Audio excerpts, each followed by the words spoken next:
ಸ್ನೇಹಿತರೆ, ಇಂಟರ್ನೆಟ್ ಅಂದರೆ ಡಿಸೆಂಟ್ರಲೈಸ್ಡ್, ಯಾರ ಕಂಟ್ರೋಲ್ನಲ್ಲೂ ಇಲ್ಲ, ಯಾರೂ ಬ್ರೇಕ್ ಮಾಡೋಕ್ಕಾಗಲ್ಲ ಅನ್ನೋ ನಂಬಿಕೆ ಇದೆ. ಆದರೆ ಒಂದೇ ಒಂದು ಕಂಪನಿ ಈ ನಂಬಿಕೆಯನ್ನು ಸುಳ್ಳು ಮಾಡಿದೆ. ಕ್ಲೌಡ್ ಫ್ಲೇರ್ ಅನ್ನೋ ಒಂದೇ ಒಂದು ಕಂಪನಿಯಲ್ಲಿ ಸಮಸ್ಯೆ ಕಾಣಿಸ್ಕೊಂಡಿದ್ದಕ್ಕೆ ಇಡೀ ವಿಶ್ವದ ಇಂಟರ್ನೆಟ್ ಬಂದಾಗಿತ್ತು. Twitter, Spotify, ChatGPT, Perplexity ಎಲ್ಲವೂ ಏಕಕಾಲಕ್ಕೆ ಗಾನ್. ಗಂಟೆಗಳ ಕಾಲ ಸರ್ವರ್ ಎರರ್ ಅನ್ನೋ ಮೆಸೇಜ್ ಡಿಸ್ಪ್ಲೇ ಮಾಡಿವೆ. ಯಾವ ವೆಬ್ಸೈಟ್ ಓಪನ್ ಮಾಡಿದ್ರೂ ಬ್ಲ್ಯಾಂಕ್ ಮೆಸೇಜ್ ಕಾಣಿಸಿದೆ. ಬ್ರಿಟನ್ ಗುಪ್ತಚರ ಸಂಸ್ಥೆ MI5 ಕೂಡ ಕ್ಲೌಡ್ ಫ್ಲೇರ್ ಕಂಟಕ ಬಿಟ್ಟಿಲ್ಲ. ಸ್ನೇಹಿತರೆ, ಈ ಥರ ಆಗ್ತಿರೋದು ಮೊದಲ ಬಾರಿಯಲ್ಲ. ಕಳೆದ ತಿಂಗಳು AWSನಲ್ಲಿ, ಅಮೆಜಾನ್ ವೆಬ್ ಸರ್ವಿಸಸ್ನಲ್ಲಿ ಅದರ ಸರ್ವರ್ನಲ್ಲಿ ಸಮಸ್ಯೆ ಆದಾಗಲೂ ಹೀಗೆ ಆಗಿತ್ತು. ಆಗಲೂ ವಿಶ್ವ ಕಕ್ಕಾಬಿಕ್ಕಿಯಾಗಿ ಕಂಪ್ಯೂಟರ್ ನೋಡಿತ್ತು. ಹಾಗಿದ್ರೆ ಇಂಟರ್ನೆಟ್ನ ಯಾರೂ ಬ್ರೇಕ್ ಮಾಡೋಕ್ಕಾಗಲ್ಲ ಅನ್ನೋದು ಸುಳ್ಳ? ಕ್ಲೌಡ್ ಫ್ಲೇರ್, AWS ಇವೆಲ್ಲ ಏನು? ಒಂದೇ ಒಂದು ಕಂಪನಿಯಿಂದ ಇಡೀ ವಿಶ್ವದ ಇಂಟರ್ನೆಟ್ ಶಟ್ ಡೌನ್ ಆಗೋದು ಅಂದ್ರೆ ಏನು? ಕ್ಲೌಡ್ ಫ್ಲೇರ್ನ ಈ ವ್ಯತ್ಯಯ, ಸಮಸ್ಯೆ, ಭವಿಷ್ಯದ ಬಗ್ಗೆ ನೀಡ್ತಿರೋ ವಾರ್ನಿಂಗ. ಬನ್ನಿ, ಡಿಜಿಟಲ್ ಜಗತ್ತು ಎಷ್ಟು ದುರ್ಬಲ ಅನ್ನೋದನ್ನ ಈ ವರದಿಯಲ್ಲಿ ನೋಡ್ತಾ ಹೋಗೋಣ. ಕಡೆ ತನಕ ಮಿಸ್ ಮಾಡದೆ ನೋಡಿ ಸ್ನೇಹಿತರೆ. ಹಾಗೆ ಮೆಂಬರ್ ಓನ್ಲಿ ಸೀರೀಸ್ ನಲ್ಲಿ ಬರ್ತಾ ಇರೋ ಪ್ರತ್ಯೇಕ ವಿಡಿಯೋಸ್ ಅನ್ನ ನೀವು ಕೂಡ ನೋಡೋಕೆ ವಿಡಿಯೋ ಕೆಳಗಿರೋ ಜಾಯಿನ್ ಬಟನ್ ಮೂಲಕ ಮಸ್ತ್ಮಗ ಪ್ರೀಮಿಯಂ ಮೆಂಬರ್ಶಿಪ್ಗೆ ಜಾಯಿನ್ ಆಗಬಹುದು. ಏನಿದು ಕ್ಲೌಡ್ ಫ್ಲೇರ್? ಇಂಟರ್ನೆಟ್ ನ ಟ್ರಾಫಿಕ್ ಪೊಲೀಸ್. ಸ್ನೇಹಿತರೆ, ಕ್ಲೌಡ್ ಫ್ಲೇರ್ ಮೂಲತಃ ಅಮೆರಿಕನ್ ಟೆಕ್ ಕಂಪನಿ. ಇಂಟರ್ನೆಟ್ಗೆ ಸಂಬಂಧಪಟ್ಟ ಹಲವು ಸರ್ವಿಸಸ್ ಕೊಡುತ್ತೆ. ಟೆಕ್ ಕ್ಷೇತ್ರದಲ್ಲಿ ಗೂಗಲ್ ಹೇಗೆ ಹೆಮ್ಮರವಾಗಿ ಬೆಳ್ಕೊಂಡಿದೆಯೋ ಹಾಗೆ ಕ್ಲೌಡ್ ಫ್ಲೇರ್ ಇಂಟರ್ನೆಟ್ ಕ್ಷೇತ್ರದಲ್ಲಿ ವಿಶಾಲವಾಗಿ ಚಾಚಿಕೊಂಡಿದೆ. ಇದೊಂಥರ ಇಂಟರ್ನೆಟ್ಗೆ ಕವಚ ಇದ್ದ ಹಾಗೆ. ನೀವು ಯಾವುದೇ ವೆಬ್ಸೈಟ್ ಓಪನ್ ಮಾಡಿದಾಗ ನಿಮ್ಮ ಮತ್ತು ವೆಬ್ಸೈಟ್ ನಡುವೆ ಕ್ಲೌಡ್ ಫ್ಲೇರ್ ಇರುತ್ತೆ. ಇಬ್ಬರ ಹಿತರಕ್ಷಣೆ ಮಾಡುತ್ತೆ. ಇದಕ್ಕಾಗಿ ಕ್ಲೌಡ್ ಫ್ಲೇರ್ 3 ದೊಡ್ಡ ಕೆಲಸ ಮಾಡುತ್ತೆ. ಮೊದಲನೇದು CDN ಅಂದರೆ ಕಾಂಟೆಂಟ್ ಡೆಲಿವರಿ ನೆಟ್ವರ್ಕ್. ನಿಮ್ಮ ಫೋನ್ ಅಥವಾ ಕಂಪ್ಯೂಟರ್ಗೆ ವೆಬ್ಸೈಟ್ ಲೋಡ್ ಮಾಡೋ ಕೆಲಸ. ಪ್ರಪಂಚದಾದ್ಯಂತ ಕ್ಲೌಡ್ ಫ್ಲೇರ್ ತನ್ನ ಸರ್ವರ್ಗಳಲ್ಲಿ ವೆಬ್ಸೈಟ್ ಕಾಪಿ ಸ್ಟೋರ್ ಮಾಡಿಟ್ಟಿರುತ್ತೆ. ಯಾವಾಗ ನೀವು ವೆಬ್ಸೈಟ್ ಲಿಂಕ್ ಮೇಲೆ ಕ್ಲಿಕ್ ಮಾಡ್ತಿರೋ ತಕ್ಷಣ ಸಮೀಪದಲ್ಲಿದ್ದ ಸರ್ವರ್ನಿಂದ ಆ ವೆಬ್ಸೈಟ್ ಡೇಟಾನ ನಿಮ್ಮ ಡಿವೈಸ್ಗೆ ಡೆಲಿವರ್ ಮಾಡುತ್ತೆ. ಇದಕ್ಕಾಗಿ ಕ್ಲೌಡ್ ಫ್ಲೇರ್ 125ಕ್ಕೂ ಅಧಿಕ ರಾಷ್ಟ್ರಗಳ 330ಕ್ಕೂ ಅಧಿಕ ನಗರಗಳಲ್ಲಿ ಸರ್ವರ್ಗಳನ್ನು ಮೇಂಟೈನ್ ಮಾಡ್ತಿದೆ. ಇನ್ನು ಕ್ಲೌಡ್ ಫ್ಲೇರ್ನ 2ನೇ ಮುಖ್ಯ ಕೆಲಸ ಸೆಕ್ಯೂರಿಟಿ ಕೊಡೋದು. ಹ್ಯಾಕರ್ಸ್ ಇಂಟರ್ನೆಟ್ನಲ್ಲಿ ಫೇಕ್ ಟ್ರಾಫಿಕ್ ಕ್ರಿಯೇಟ್ ಮಾಡಿ ಸರ್ವರ್ನ ಓವರ್ಲೋಡ್ ಮಾಡೋಕೆ ಟ್ರೈ ಮಾಡ್ತಿರ್ತಾರೆ.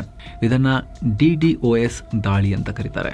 ಇಂಥ ಟೈಮ್ನಲ್ಲಿ ಕ್ಲೌಡ್ ಫ್ಲೇರ್ ಈ ಬ್ಯಾಡ್ ಟ್ರಾಫಿಕ್ನ ಆಟೋಮ್ಯಾಟಿಕ್ ಬ್ಲಾಕ್ ಮಾಡಿ ಕೇವಲ ರಿಯಲ್ ಯೂಸರ್ಸ್ಗೆ ಮಾತ್ರ ಸೈಟ್ಗಳಿಗೆ ಎಂಟ್ರಿಗೆ ಅವಕಾಶ ಕೊಡುತ್ತೆ. ಏನೋ ಕ್ಲೌಡ್ ಫ್ಲೇರ್ನ 3ನೇ ಪ್ರಮುಖ ಕೆಲಸ ಟ್ರಾಫಿಕ್ ಮ್ಯಾನೇಜ್ಮೆಂಟ್. ಇಂಟರ್ನೆಟ್ನಲ್ಲಿ ಒಂದೇ ಬಾರಿಗೆ ಒಂದೇ ವೆಬ್ಸೈಟ್ ಅನ್ನ ಲಕ್ಷಾಂತರ ಜನ ಓಪನ್ ಮಾಡ್ತಾ ಇರ್ತಾರೆ. ಆಗ ಎಷ್ಟೇ ಲೋಡ್ ಜಾಸ್ತಿ ಆದರೂ ಸೈಟ್ ಸ್ಲೋ ಆಗದಂತೆ ಬೇಗ ಬೇಗ ಲೋಡ್ ಮಾಡೋದು ಕ್ಲೌಡ್ ಫ್ಲೇರ್ನ ಕೆಲಸ. ಹೀಗಾಗಿ ಇದನ್ನ ಇಂಟರ್ನೆಟ್ನ ಟ್ರಾಫಿಕ್ ಪೊಲೀಸ್ ಅಂತ ಕರೀತಾರೆ. ಈ ರೀತಿ ಇಡೀ ಇಂಟರ್ನೆಟ್ನ ಬ್ಯಾಕ್ ಬೋನ್ ತರ ಕ್ಲೌಡ್ ಫ್ಲೇರ್ ಕೆಲಸ ಮಾಡುತ್ತೆ. ಹೀಗಾಗಿ ವಿಶ್ವದ 20%ಕ್ಕೂ ಹೆಚ್ಚು ವೆಬ್ಸೈಟ್ಗಳು ಕ್ಲೌಡ್ ಫ್ಲೇರ್ ಮೇಲೆ ಡಿಪೆಂಡ್ ಆಗಿವೆ. ಇದೇ ಕಾರಣಕ್ಕೆ ಕ್ಲೌಡ್ ಫ್ಲೇರ್ ಸ್ವಲ್ಪ ಕೆಮ್ಮಿದ್ರೆ ಸಾಕು, ಇಡೀ ಇಂಟರ್ನೆಟ್ ವ್ಯವಸ್ಥೆ ಅಲ್ಗಾಡು ಹೋಗುತ್ತೆ. ಮಂಗಳವಾರ ಆಗಿದ್ದೇನು? ನವೆಂಬರ್ 18 ಮಂಗಳವಾರ ಕೂಡ ಇಂತಹದ್ದೇ ಘಟನೆ ನಡೆದಿದೆ.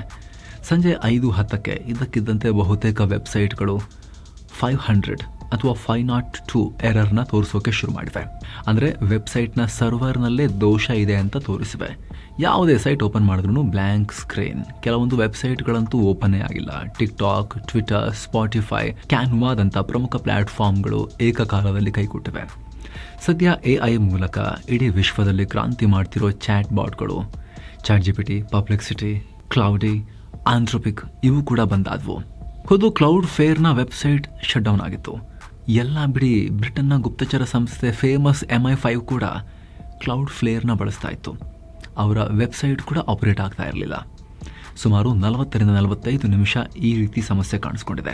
ಈ ರೀತಿ ಇಂಟರ್ನೆಟ್ ಔಟೇಜ್ಗಳನ್ನು ರಿಪೋರ್ಟ್ ಮಾಡೋ ಡೌನ್ ಡಿಟೆಕ್ಟರ್ನಲ್ಲಿ ಒಂದೇ ಬಾರಿಗೆ 5,000ಕ್ಕೂ ಅಧಿಕ ರಿಪೋರ್ಟ್ ಬಂದಿವೆ. ಅಷ್ಟು ಗಂಭೀರ ಸಮಸ್ಯೆ ಆಯಿತು. 10 ಕೋಟಿ ಇಂಟರ್ನೆಟ್ ಬಳಕೆದಾರರು ಪರದಾಡಿದ್ರು. ಕಾರಣ ಏನು? ಸ್ನೇಹಿತರೆ, ಈ ರೀತಿ ಜಾಗತಿಕವಾಗಿ ಕ್ಲೌಡ್ ಫ್ಲೇರ್ ಫೇಲ್ ಆಗೋದಕ್ಕೆ ಸ್ಪಷ್ಟ ಕಾರಣ ಇನ್ನೂ ಗೊತ್ತಾಗಿಲ್ಲ. ಕ್ಲೌಡ್ ಫ್ಲೇರ್ ನಮ್ಮ ಒಂದು ರಾಂಗ್ ಸಿಸ್ಟಮ್ ಅಪ್ಡೇಟ್ನಿಂದ ಇಂಥ ಅನಾಹುತ ಆಯಿತು ಅನ್ನೋ ಸಮಜಾಯಿಷಿ ಕೊಟ್ಟಿದೆ. ಗ್ಲೋಬಲ್ ರೂಟಿಂಗ್ ಸಿಸ್ಟಮ್ನಲ್ಲಿ ತಪ್ಪು ಅಪ್ಡೇಟ್ ಮಾಡಿರೋದಾಗಿ ಹೇಳ್ಕೊಂಡಿದೆ. ಅಂದರೆ ಇಂಟರ್ನೆಟ್ ಟ್ರಾಫಿಕ್ ಹೇಗೆ ಡಿವೈಡ್ ಆಗಬೇಕು, ಯಾವ ಭಾಗದ ಟ್ರಾಫಿಕ್ ಯಾವ ಸರ್ವರ್ಗೆ ಹೋಗಬೇಕು ಅಂತ ಡಿಸೈಡ್ ಮಾಡೋದಕ್ಕೆ ಕ್ಲೌಡ್ ಫ್ಲೇರ್ ಈ ಗ್ಲೋಬಲ್ ರೂಟಿಂಗ್ ಸಿಸ್ಟಮ್ನ ಯೂಸ್ ಮಾಡುತ್ತೆ. ಆದರೆ ಈ ಸಲ ಏನಾಯಿತು ಅಂದರೆ ಈ ಸಿಸ್ಟಮ್ ಹ್ಯಾಂಡಲ್ ಮಾಡೋಕ್ಕೆ ಸಾಧ್ಯ ಆಗೋದಕ್ಕಿಂತ ದೊಡ್ಡ ಫೈಲ್ ಅಪ್ಡೇಟ್ ಆಗಿಬಿಟ್ಟಿದೆ. ಅದಾದಮೇಲೆ ಕಾಪೀಸ್ ಆಗಿಬಿಡ್ತವೆ.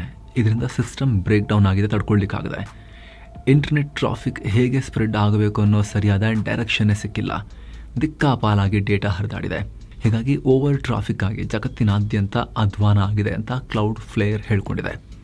ಸಿಂಪಲ್ ಆಗಿ ಹೇಳಬೇಕು ಅಂದರೆ ಟ್ರಾಫಿಕ್ ಸಿಗ್ನಲ್ ತೋರಿಸೋ ಮೇನ್ ಸಿಸ್ಟಮ್ಮೇ ಹಾಳಾದರೆ ರೆಡ್ ಸಿಗ್ನಲ್ ಬೀಳಬೇಕಾಗಿರೋ ಜಾಗದಲ್ಲಿ ಗ್ರೀನ್ ಸಿಗ್ನಲ್ ಬಂದು ವೆಹಿಕಲ್ ಮೂವ್ ಆಗೋದು, ಆರಾಮಾಗಿ ಮೂವ್ ಆಗಬೇಕಾಗಿರೋ ಜಾಗದಲ್ಲಿ ರೆಡ್ ಸಿಗ್ನಲ್ ಬಂದು ಜಾಮ್ ಆಗೋದು, ಈ ರೀತಿಯಲ್ಲಾದರೆ ಇಡೀ ನಗರದಲ್ಲಿ ಹೇಗೆ ಟ್ರಾಫಿಕ್ ಜಾಮ್ ಆಗುತ್ತೋ ಹಾಗೆ ಇಂಟರ್ನೆಟ್ನಲ್ಲಾಗಿದೆ. ಆದರೆ ಕ್ಲೌಡ್ ಫ್ಲೇರ್ ಈ ರಾಂಗ್ ಫೈಲ್ನ ಯಾರು ಅಪ್ಡೇಟ್ ಮಾಡಿದ್ರು, ಮಾಮೂಲಿಗಿಂತ ದೊಡ್ಡ ಸೈಜ್ನ ಫೈಲನ್ನು ಯಾರು ಹಾಕಿದ್ದು, ಹೇಗಾಯಿತು ಅದರ ಬಗ್ಗೆ ಸ್ಪಷ್ಟೀಕರಣ ಕೊಟ್ಟಿಲ್ಲ. ದುರ್ಬಲ ಡಿಜಿಟಲ್ ಜಗತ್ತು, ಸೈಬರ್ ದಾಳಿಗೆ ಆಹ್ವಾನ. ಸ್ನೇಹಿತರೆ, ಮೇಲ್ನೋಟಕ್ಕೆ ಇಂಟರ್ನೆಟ್ ನಮಗೆ ಡಿಸೆಂಟ್ರಲೈಸ್ಡ್ ಆಗಿದೆ. ಯಾವುದೋ ಒಂದು ಕಂಪ್ನಿ ಕಂಟ್ರೋಲ್ ಮಾಡ್ತಾ ಇಲ್ಲ. ಗೂಗಲ್ ಪ್ರಾಬಲ್ಯ ಇದೆಯಾದರೂ ಕೂಡ ಅದಕ್ಕೂ ಪರ್ಯಾಯ ಆಯ್ಕೆಗಳಿದ್ದಾವೆ ಅಂತ ಅನ್ನಿಸ್ಬೋದು. ಆದರೆ ವಾಸ್ತವದಲ್ಲಿ ಬಹುತೇಕ ವೆಬ್ಸೈಟ್ಗಳು security, DNS, content delivery, internet ಮೂಲಸೌಕರ್ಯಕ್ಕಾಗಿ ಕೆಲವು ದೈತ್ಯ ಸರ್ವಿಸ್ ಪ್ರೊವೈಡರ್ಗಳ ಮೇಲೆ ಡಿಪೆಂಡ್ ಆಗಿವೆ. ಕ್ಲೌಡ್ ಫ್ಲೇರ್ ಅಂತ ದೈತ್ಯರಲ್ಲಿ ಒಂದು ಕಂಪನಿ. ಅದರಲ್ಲೂ ಕ್ಲೌಡ್ ಹೋಸ್ಟಿಂಗ್ 3 ಕಂಪನಿಗಳ ಕಂಟ್ರೋಲ್ನಲ್ಲಿದೆ. ಕ್ಲೌಡ್ ಹೋಸ್ಟಿಂಗ್ ಅಂದರೆ ಈಗ ಆಲ್ರೆಡಿ ಹೇಳಿದ ಹಾಗೆ ವೆಬ್ಸೈಟ್ಗಳ ಡೇಟಾವನ್ನು ಸ್ಟೋರ್ ಮಾಡಿಡೋದು. ಗೂಗಲ್, ಮೆಟಾದಂತಹ ದೈತ್ಯ ಕಂಪನಿಗಳೇನೋ ಲಕ್ಷ ಕೋಟಿ ಟೆರಾಬೈಟ್ ಡೇಟಾ ಸಂಗ್ರಹಿಸ್ತಾ ಇದ್ದಾವೆ. ಅದಕ್ಕೋಸ್ಕರ ಅವರು ಅವ್ರದೇ ಆದ ಸರ್ವರ್ಗಳನ್ನು ಇಟ್ಕೊಂಡಿದ್ದಾರೆ. ಆದರೆ ಬ್ಯಾಂಕ್, ಆಸ್ಪತ್ರೆನಂತಹ ಚಿಕ್ಕ ಪುಟ್ಟ ಸಂಸ್ಥೆಗಳು ಅವ್ರದೇ ಪ್ರತ್ಯೇಕ ಸರ್ವರ್ ಸೆಟಪ್ಪನ್ನು, ಡೇಟಾ ಸೆಂಟರ್ಗಳನ್ನು ಇಟ್ಕೊಳ್ಳೋಕ್ಕಾಗತ್ತಾ? ಕೇವಲ ಒಂದು ವೆಬ್ಸೈಟ್ಗಾಗಿ ಪ್ರತ್ಯೇಕ ಡೇಟಾ ಸೆಂಟರ್ನ ಮೇಂಟೈನ್ ಮಾಡಲ್ಲ ಇವರು. ಸಿಕ್ಕಾಪಟ್ಟೆ ಖರ್ಚಾಗುತ್ತೆ. ಹೀಗಾಗಿ ಕ್ಲೌಡ್ ಹೋಸ್ಟಿಂಗ್ ಕಂಪನಿಗಳ ಮೊರೆ ಹೋಗ್ತಾರೆ. ಸದ್ಯ 3 ಜನ, ಈ ಅಮೆಜಾನ್, ಮೈಕ್ರೋಸಾಫ್ಟ್ ಮತ್ತು ಗೂಗಲ್ ಈ ಕ್ಷೇತ್ರವನ್ನು ಡಾಮಿನೇಟ್ ಮಾಡ್ತಿದ್ದಾರೆ. Majority Amazon web services AWS 29-30% control ಹೊಂದಿದ್ರೆ, ಮೈಕ್ರೋಸಾಫ್ಟ್ನ ಅಜ್ಯೂರ್ 20-22% ಕಂಟ್ರೋಲ್ ಹೊಂದಿದೆ. ಹಾಗೆ ಗೂಗಲ್ ಕ್ಲೌಡ್ 12-13% ಕ್ಲೌಡ್ ಹೋಸ್ಟಿಂಗ್ ಮಾಡುತ್ತೆ. ಕ್ಲೌಡ್ ಫ್ಲೇರ್ ಕೂಡ ಸುಮಾರು 20% ಪಾಲು ಹೊಂದಿದೆ. ಇದೇ ರೀತಿ ಅಂಡರ್ ಸಿ ಕೇಬಲ್ ರೂಟಿಂಗ್ ಸೆಂಟ್ರಲೈಸೇಷನ್ನಲ್ಲೂ ಕೂಡ ಬೆರಳೆಣಿಕೆ ಕಂಪನಿಗಳ ಆಧಿಪತ್ಯ ಇದೆ. ಹೀಗಾಗಿ ಇಂಟರ್ನೆಟ್ ಡಿಸೆಂಟ್ರಲೈಸ್ಡ್ ಅನ್ನೋದು ಶುದ್ಧ ಸುಳ್ಳು. ಬೇಕಾಗಿರುವಷ್ಟು ಡಿಸೆಂಟ್ರಲೈಸ್ಡ್ ಅಲ್ಲ. ಜೊತೆಗೆ ಈ ರೀತಿ ಏಕಸ್ವಾಮಿ ಇರೋದ್ರಿಂದ ಇವು ಉಗ್ರರು, ಸೈಬರ್ ದಾಳಿಕೋರರ ನೇರ ಟಾರ್ಗೆಟ್ ಕೂಡ ಆಗ್ತವೆ. ಕಳೆದ ತಿಂಗಳು ಅಮೆಜಾನ್ನ AWS ಮತ್ತು ಮೈಕ್ರೋಸಾಫ್ಟ್ನ ಅಜ್ಯೂರ್ ಎರಡೂ ಕೂಡ ಇದ್ದಕ್ಕಿದ್ದಂತೆ ಬಂದಾಗಿದ್ವು. ಈಗ ಮತ್ತೆ ಕ್ಲೌಡ್ ಫ್ಲೇರ್ ಈ ರೀತಿಯಾಗಿದೆ. ಹೀಗಾಗಿ ಈ ಔಟೇಜಸ್ ಅನ್ನ ಕೇವಲ ತಾಂತ್ರಿಕ ದೋಷಗಳಾಗಿ ನೋಡೋಕ್ಕಾಗಲ್ಲ. ಇದಕ್ಕೆ ಸಂಬಂಧಪಟ್ಟಂತೆ ನಿಮಗೇನನ್ಸುತ್ತೆ ಅಂತ ಬಿಟ್ಟು ಕಾಮೆಂಟ್ ಮಾಡಿ ತಿಳಿಸಿ. Thank you so much. ಆಗಲೇ ಹೇಳಿದ ಮಸ್ತ್ಮಗ ಪ್ರೀಮಿಯಂ ಮೆಂಬರ್ಶಿಪ್ ಅನ್ನು ನೀವು ಕೂಡ ವಿಡಿಯೋ ಕೆಳಗಿರೋ ಜಾಯಿನ್ ಬಟನ್ ಮೂಲಕ ಜಾಯಿನ್ ಆಗ್ಬೋದು. ಮೆಂಬರ್ ಓನ್ಲಿ ವಿಡಿಯೋಸ್ ಮತ್ತು ಕಾಂಟೆಂಟ್ಗೆ ಆಕ್ಸೆಸ್ ಪಡೆಯಬಹುದು. Thank you so much. ಮತ್ತೆ ಭೇಟಿ ಆಗ್ತಿರೋಣ. ನಮಸ್ತೆ.